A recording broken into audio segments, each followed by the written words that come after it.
order for government to be of the people, by the people, and for the people, the politics has to get closer to the people.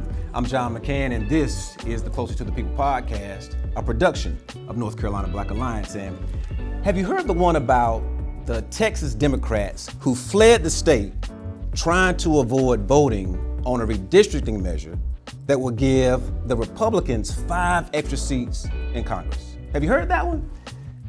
And I'm afraid there's no punchline. This is not a joke. This actually happened.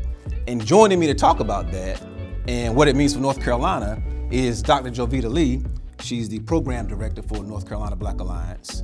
Brother Hassani Mitchell, he's the democracy and economy coordinator for North Carolina Black Alliance. The brother right next to him is Kyle Hamilton Brazil. He's the director of civic engagement for the NC Counts Coalition. And right there, that young intellect sitting right next to Kyle is Tyler Day. He's the policy and civic engagement manager for Common Cause NC. Everybody, welcome to the show. It's a crowded set this time, but I needed everybody on here because I got some questions about what in the world is going on. Because in Texas, we're witnessing an attempt at a partisan power grab. Then we're seeing tit for tat in California with those politicians threatening to counter with trying to create 5 additional congressional seats of their own. Dr. Lee, how in the world did we get here?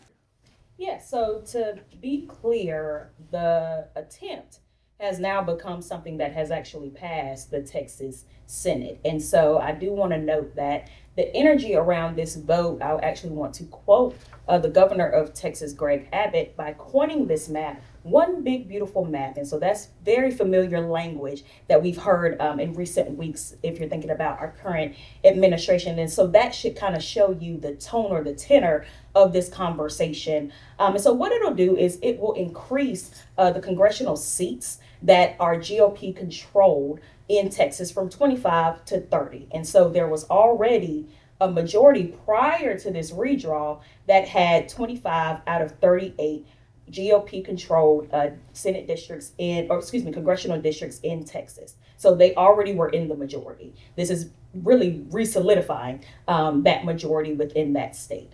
And so when you're thinking about Texas, when you're thinking about California, you're talking about 2 of the most populous states in the country.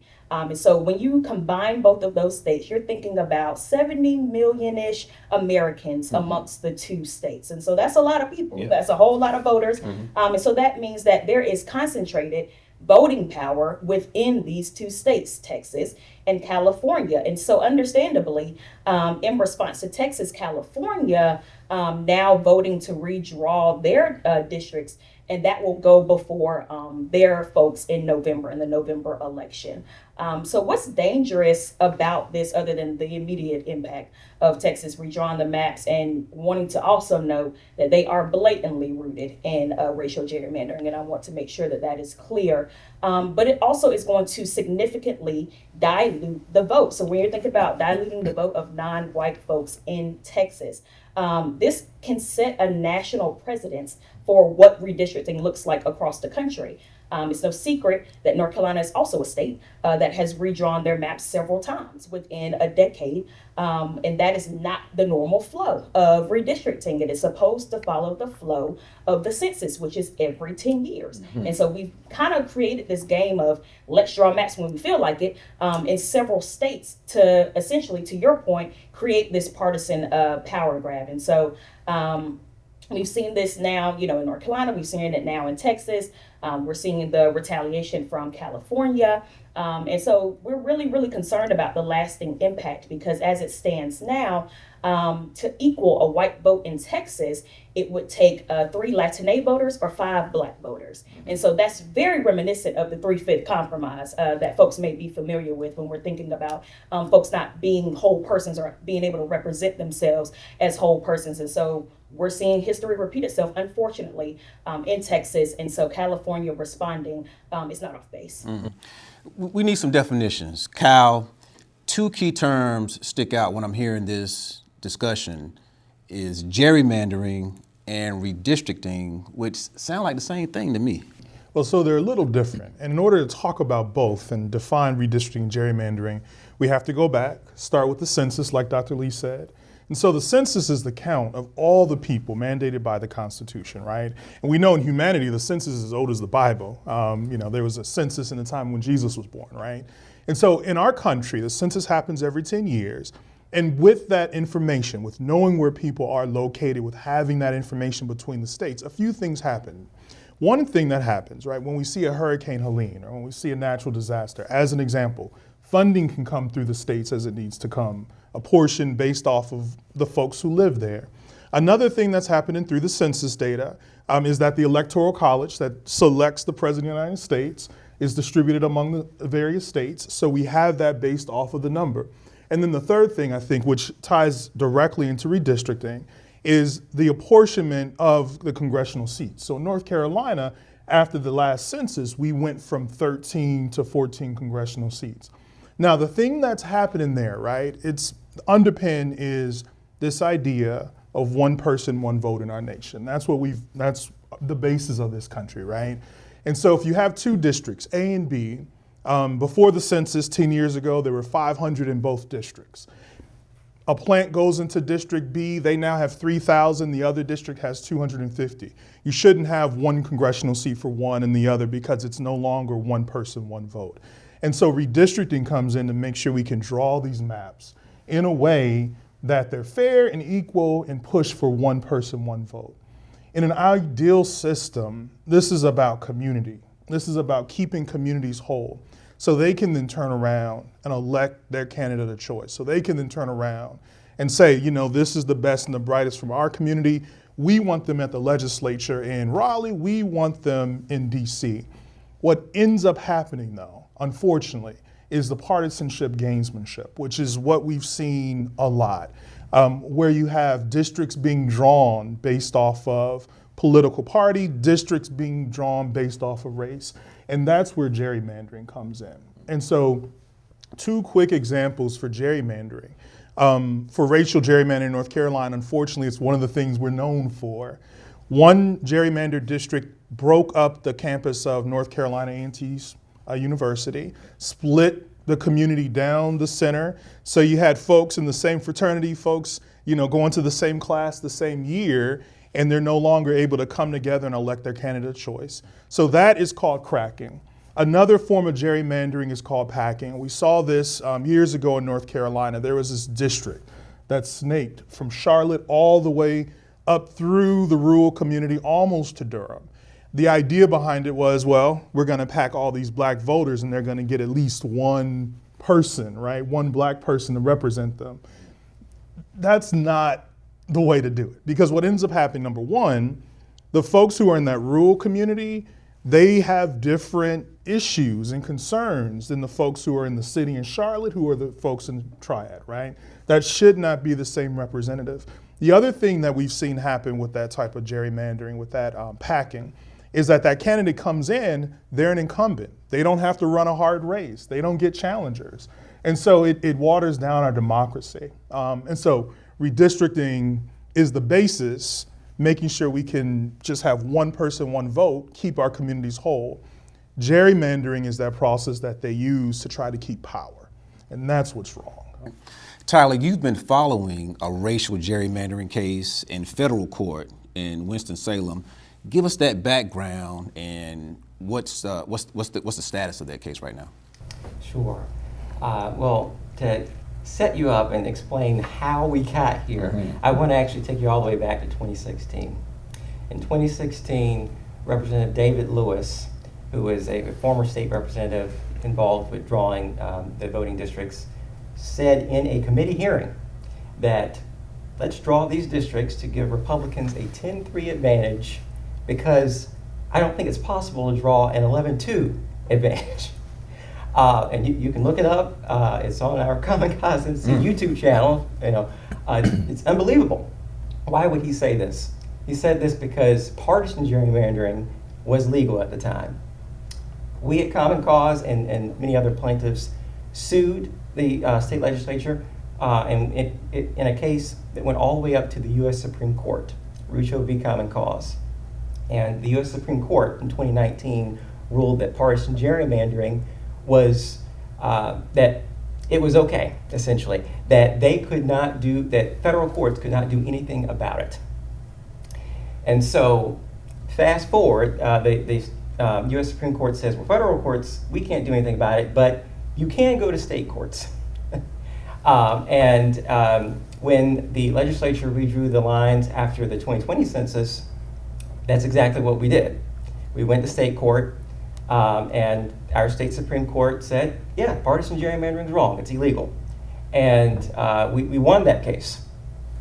We had a change in our state Supreme Court. We had state Supreme Court elections in 2022. The legislature decided that they would petition to get the case reheard in what was almost unprecedented. And so in 2023, the state Supreme Court reheard the case, and they said, yeah, you know, we don't like what the previous state Supreme Court did. We think that that this is okay, that legislators should be able to do this, or that at least it does not violate the state constitution. And that led to the redrawing that we had in 2023. That's when the legislature redrew maps. Those are certain partisan gerrymanders, and we would have brought those claims if possible. However, the legislature also drew racial gerrymanders within this map. And a great example of this is in the black belt of the state. There's an area in the northeastern part of the state around Northampton and Halifax and that whole northeast area. There's a high black population there. There has been for a long time. That's why it's called the black belt. And in the state Senate map, which was redrawn, they cracked that population. It's like it's like someone just cut a knife right through the black belt between Senate districts 1 and 2. Another great example is in the Wilmington area between Senate districts 7 and 8, where there's a little portion of downtown Wilmington that's included in a district with Columbus and Brunswick counties, much wider counties. And then this little portion that includes just a few precincts in New Hanover County, the majority of these precincts, those precincts have a high black population. One would think, well, why would you just take these precincts and put them with, Brunswick and New Hanover, or Brunswick and Columbus counties? Doesn't make a whole lot of sense. And then one more example I'll give you that's personal to me, because I live in the triad, is that the triad, and I will tell you, multiple times through legislative hearings, when we had public comment periods, people said, we want a triad-focused congressional district. And that's not what we got. And the triad has a significant black population. And the people there, a lot of people there do not have a voice, essentially. The triad has been split between 4 different congressional districts, in a district that goes from Greensboro to Boone, district that goes from Winston-Salem to Lincolnton, and then another district that goes from High Point to Concord. So instead of keeping these cities together, they intentionally split them apart. And so our case, which was brought by us and the NAACP and many other plaintiffs, sues claiming that these are racial gerrymanders and that it violates the federal law, the 14th Amendment, equal protection. That's what the case is about. We took it to trial in June and July, and we had, I think, a great trial. We were very well represented by the Southern Coalition for Social Justice. And at this point, it is in the hands of a 3-judge panel. And we await to see what their ruling is, which could come at any time. What you described, Tyler, gets at that language, surgical precision about the way these maps were drawn. So you really brought that out. And it sounds like maybe this is something we'll get to later on in the podcast, that Rucho v. Common Cause decision seems to be the crux of what has us in this mess. Hassani, you were at the courthouse that day, the first day of the trial. There was a press conference and you addressed the crowd. What was your message to those folks that day in front of the courthouse? Yeah, sure. My message was really, and I think Tyler did a great job of giving context of the space that we're in. My message was, hey, we're all working, the work that we do, it's within the context of a trial that's determining the legality of districts. And so my message that day was the resources in your community, and I think Kyle really alluded to it, the resources that flow to your community are really dictated upon who you elect. And those districts are really dictated upon how you vote. And so really, because this trial is happening, the larger community, really the black community, they really need to pay attention to the trial and really pay attention to just the way their districts are drawn, because when you look around your neighborhood, when you look around your county, and really when you look around your city, everyday things such as teacher pay, even down to potholes, just your everyday things that flow from government are dictated upon who you elect. And so they're dictated upon how these districts are drawn. And so my message that day was really, hey, our resources are down, it's come down to lines on a map and how lines are really drawn on a sheet of paper. And if we really want to control that power, like Dr. Lee mentioned, these power grabs, people need to vote, but they also need to be civically engaged to understand what is the gerrymandering, the partisan gerrymandering, the racial gerrymandering that's taking place, and how they can really get involved. Y'all, here's the thing. In North Carolina, we have 14 congressional seats. Before the maps were redrawn, they were evenly split.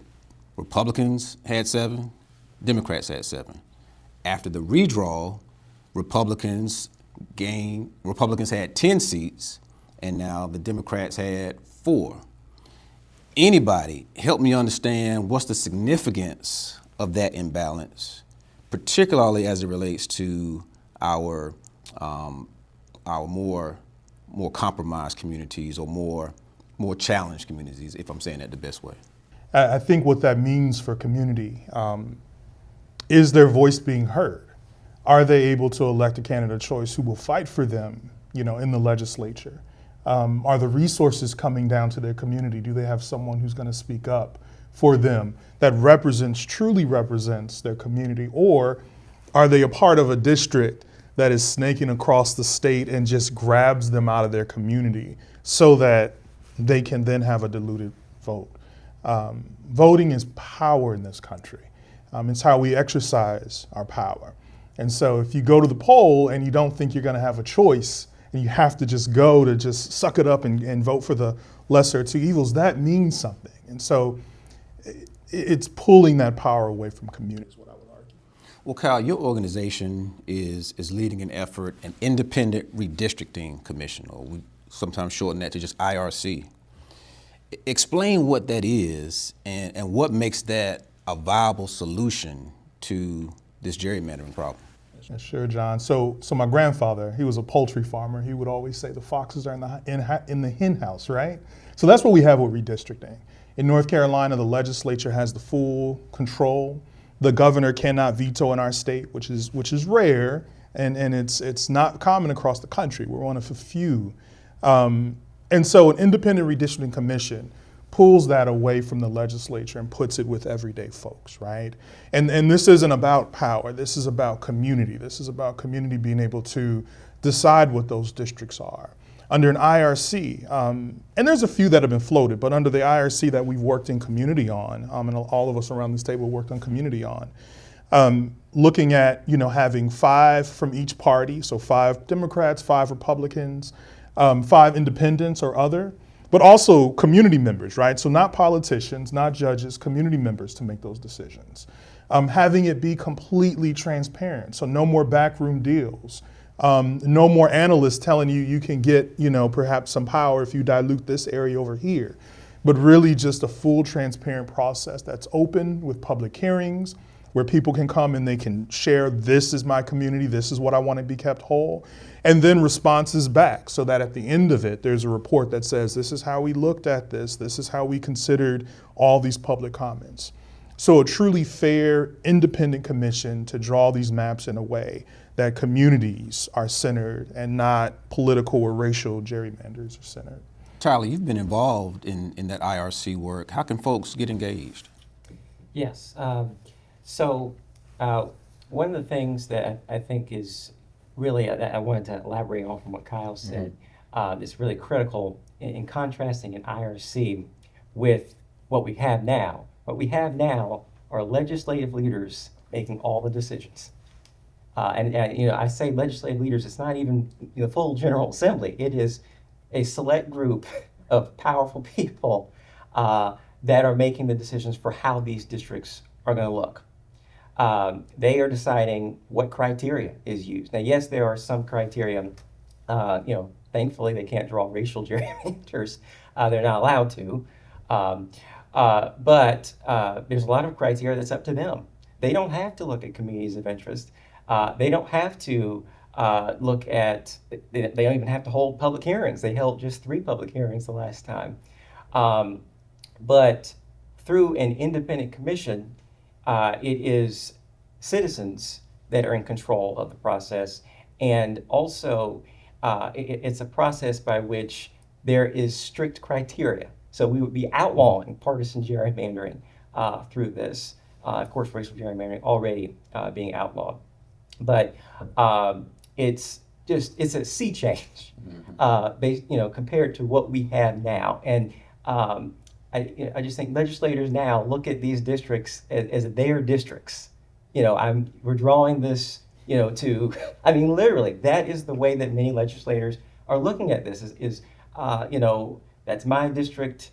I want certain people in my district. They view us like pawns in a chess game. And I've heard the term the elected officials are now choosing the voters. I've heard it put that way.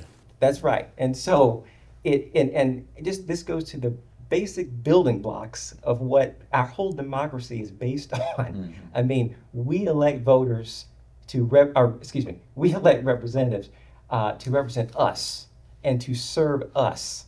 And so I just want to stress, the contrast there. But, one of the things that people can do is to contact their representatives and tell them how important this is. Senate Bill 698 has been introduced. House Bill 20, both are independent redistricting commission bills that would do all the things that Kyle had mentioned and that I've mentioned. You can go to peopleoverpoliticiansnc.org. That's a website based upon a coalition of organizations, including NC Counts and Common Cause and others, that has a lot of educational information about IRCs and how to get involved. So I would encourage people to check that out. Okay. Dr. Lee, look, I need you to bring us home, and I need your policy lens, because we saw what the Texas politicians did. We're hearing what the California politicians want to do. We're seeing what's going on here in our state with the gerrymandering case in Winston-Salem. Now, Dr. Lee, do we stand on principle with Kyle, and who we're saying, hey, let's scrap partisan politics, let's stand on principle and really give the people what they need? Or are we at a point to where each party needs to do what's best for their own survival, and may the best partisan situation prevail? Yeah, so to be frank, us playing partisan politics is exactly why we are in this space today. And so playing this game of party affiliation over the actual needs of people is literally contributing to the downfall of our country. Not just this year, not just with this current administration, but over time. We've seen the degradation of our independent states, as well as our country, the leadership, how we've seen policy play out, how we've seen decisions being made at our state legislature, as well as at the federal level. And all of these decisions significantly impact the livelihood of the people in this country. So it's not just decisions around what color shirt do I want to wear today. We're talking about people's livelihood. We're talking about decisions around Medicaid. We're talking about decisions around having food security across the state, having protections, having the ability to cast a ballot in our respective states. Like, these are significant decisions that are being made based off of who is in office and representing us. And so I would like to argue that us playing this game is why we're here today. I believe that an independent redistricting commission helps to eliminate that party affiliation influence that we've seen influence the decision-making processes in our state and in our country.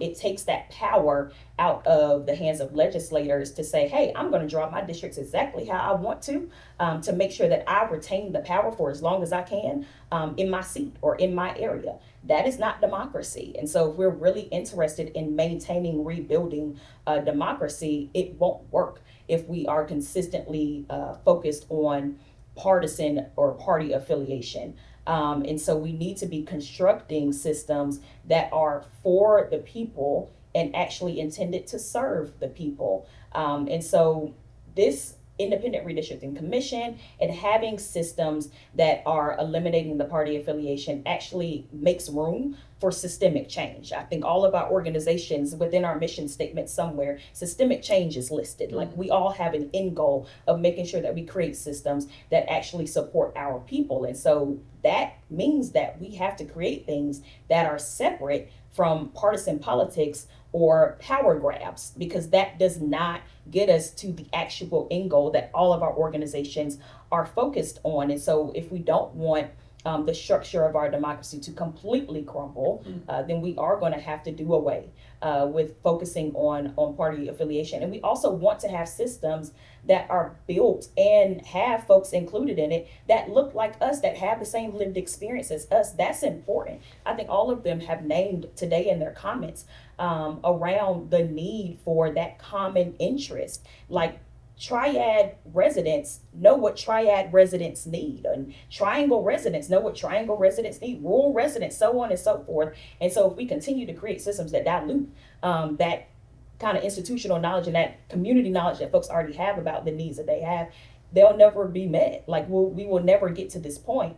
And I kind of want to name, like when we think about issue areas and other aspects of just things that go on within our state, but also across the country, you have to think about the immediate need of people. So I personally have never met a hurricane that asked if I was a Republican or a Democrat or independent, right? But the hurricane's just going to still come, and it's still going to cause damage, and it's still going to be now the responsibility of our legislators to create systems and processes to where we can actually recover those folks and get folks the things that they need, regardless of party affiliation, because recovery is for everybody, right? And so thinking about even our healthcare systems, nobody was asking if you were Republican or Democrat when folks were getting COVID left and right in the middle of the pandemic. And so I think this kind of obsession that we've kind of created as a country with party affiliation really has contributed to where we are now. And so if we are able to do away with that obsession, we could actually see some significant progress within our democracy. Appreciate that, Dr. Lee. Let's put a bow on it. If I can get everybody to go around the table and give us 20 seconds, give our audience your takeaway of this conversation and what they need to do to engage. Sure. Well, I would definitely just tell our audience, now in 2025, now more than ever, we need everyone to be civically engaged. As Tyler mentioned, you need to contact your representatives and let them know that this is an issue. If you look around your neighborhood, if you look around your community, the resources that you have or perhaps you do not have, that stems from how votes are counted, how votes are cast, and who's in office. And so definitely 2025, time to get civically engaged, contact your representatives and let them know this is an issue. NC Black Alliance, we've been on the cutting edge working along with these partners to really educate our community around fair maps. And so, yeah, let's get involved. I would agree. I think civic engagement is crucial. And it's sort of like running a marathon, right? You don't just go run a marathon, you have to do it. You have to practice and you have to train. So I think in terms of getting civically engaged, make sure you're also looking at what's going on locally with you all.